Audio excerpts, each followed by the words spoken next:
Today I'm going to show you a simple way to paint a watercolor portrait using just 5 steps and only 3 colors. You don't need perfect lines or a full palette to create something that is expressive, intentional and uniquely yours. So let's dive into it. Today I just want to paint something beautiful and simple. This reference photo is on my Pinterest board and it's linked down below as well as my materials. Step 1. Prepare a sketch. My tip is not to try to match the reference photo exactly. I actually like when a sketch keeps that hand-drawn feel. You just have to follow a few basic, very simple guidelines, just enough to make the face feel believable and human.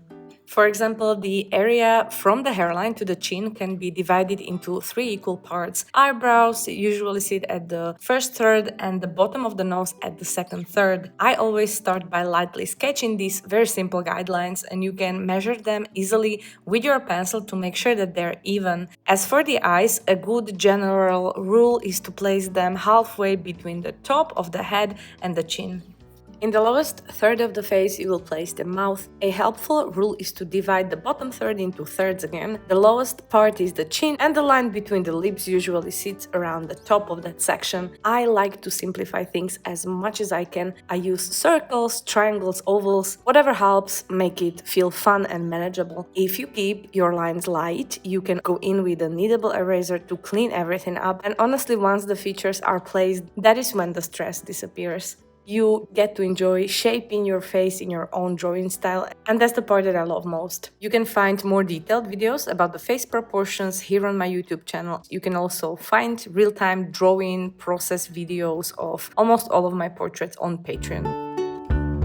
Step 2. Pick your colors. Never ever skip this step when working with watercolor, and that's because it dries fast and can leave unexpected edges mid-wash. It is essential to mix your colors before the brush touches the paper. I'm only using 3 colors for this portrait, which simplifies things, but even with just 3, the number of shades you can create is endless. The first color is my go-to for portraits. It's Cadmium Free Orange from Winsor & Newton. The second is Spiral Red from Daniel Smith, a rich, vibrant red that I chose here mainly because of the poppies in the painting. It is my favorite when I need a strong, clean red. And lastly, Payne's Grey from Winsor & Newton. Just a note, Payne's Grey can vary between brands. Some are more neutral, others have a strong blue tint. For this limited palette to work, you would want the bluer version of Payne's Grey. Let's try a few combinations to see what these 3 colors can do for your portrait. To make a base skin tone, start by mixing the orange and red together, then dilute it with plenty of water. Skin tones should always be quite watery, so watch the amount of pigment on your brush. Too much and the face can turn out too red or too yellow. You're looking for a balanced tone somewhere in between. Of course, your mix can lean slightly orange or red, depending on which color dominates in your mixture, and that is fine. Just make sure to test your mix on a separate piece of watercolor paper, let it dry, and then compare it to your reference. That's the best way to make sure that you've got a color that feels right before you start painting. If the face is lit from above, then here in this part it starts to curve away from the light. It gets a bit more greener or grayish, so we need something to cool it. I could use Payne's Grey, mix it into the basic skin tone, and it will create something like this, so you can use that. For shading the portrait, you will need a stronger, thicker mix of color to bring out the darker areas and create depth. For this, I like to combine Pyro Red with Payne's Grey. Unlike the first layer, we are not diluting this mix as much. It should feel more pigmented so you can build contrast more quickly. I don't enjoy stacking too many layers, that just makes more work for me, so I prefer to get that depth in early. The shadow color can also lean more red or more gray, depending on which pigment dominates your mix. You can dilute the shadow color to paint mid-tones, it doesn't have to be thick in all areas, and this keeps your palette simple and helps create more depth and cohesion in the portrait. For the hair, we will need some browns, and that is actually one of the easiest colors to mix. Just combine all 3 of your primary colors and you'll get a natural brown. It may lean more orange or red depending on your ratios, so take a moment to balance the mix and test it before applying. The final accent color is green, which you can mix by combining orange with Payne's Grey. Again, always test first. Small adjustments can really shift the tone. Once you have mixed and tested your colors like this, you are ready for step 3. Just don't skip the testing stage, especially when you're first learning. It really makes a difference. Step 3. Applying base colors to your portrait. Now, I do this in a slightly unusual way because I place all 3 colors on the paper in this first pass. Some will even bleed into each other, but hear me out, after 15 years of painting, this method has consistently given me the best results. The purpose of the first layer is always to avoid the highlights. This highlight and this highlight, these are the parts that you find on the portrait reference that are the lightest, almost white. So when I paint, usually I paint around them, but I have to notice them as I go. If this is too hard for you, you're just starting out, it helps you to basically create a very light sketch of this area, like here. This is the area that's light, and now I see I do not go there with my paint. Here is another light area. There is another light area. Just make these marks very light. Now that you have these marks here, you know clearly where to put your paint, so you do not have to worry so much. So let's do this. Look, I put my paint all around this area. You can go through the eyes, do not worry about that. Just avoid these areas that you mapped out as white. But now, clean your brush, clean water only, and use the white here to connect. We do not want so many edges that are too sharp, here also and here also. So every area that you mapped out, first you have to paint around, and then you go with clean water in it and connect. If I prepare my colors ahead of time and if I marked my highlighted areas, then this process is incredibly satisfying to me. I don't know if that's just me, let me know if you find it relaxing too, but this is just my favorite part of the process. For simplification in this portrait, I did not even shift the color of my base skin tone. I just made it one color, and then you can add some diluted red on the cheeks when you're done painting the first wash. Now I'm adding the rest of the base colors, the red poppies, her hair and the background. Some areas will bleed a bit, and that's intentional. I always paint the skin first and the background last, so the skin has time to dry. That way the bleeding happens only where I want it. Personally, I like using watercolor for what it does best, and that's soft transitions and spontaneous effects. It is not about losing control, but choosing where to let it happen. For this painting, I let some of that texture show up outside the focal point, like in the background and the hair. I always place all the main colors before I start shading the portrait. Trying to sculpt the face with nothing but white space around it makes it really hard to judge contrast. Once the hair, flowers and background are in place, I get much better sense of how light or dark the skin actually looks, and that makes the next phase much easier.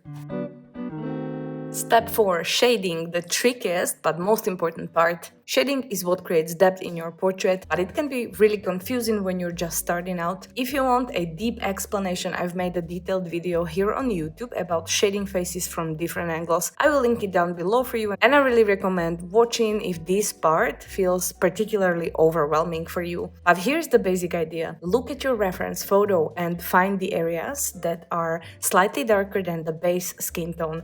These are your midtones. Then find the shadow areas, which are even darker. If you consistently apply those mid and dark values where you actually see them, your portrait will start to look more believable and three-dimensional. I will first want to do some shadows that are more in the mid-tones. So I will mix the basic skin tone with orange and red.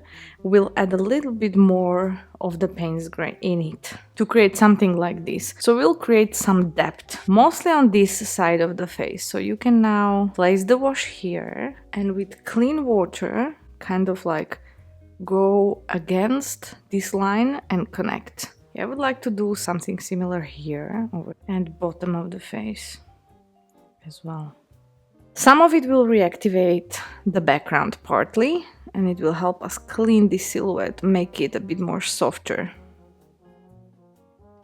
You can just rub it for smoother transition between the skin and the background. Grab a little bit more red. This is just pure pyro red, and do some basic color for the lips.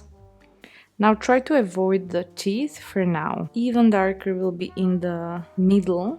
You can slowly repeat this process by placing a slightly darker color with each pass. As I mentioned earlier, I do not personally like to do too many layers, so I tend to go in a bit darker right from the start. Watercolor often looks darker when wet and then dries lighter, which can really throw off your judgment if you are not used to it yet. That said, one of the best things about watercolor is that you can layer until you reach the value that you want. For beginners, I definitely recommend taking the slower approach. It helps build confidence with shadows without the stress of going too dark too soon. And over time, as you paint more portraits, you will get a better feel for how the colors behave, and you will naturally start going in bolder and faster.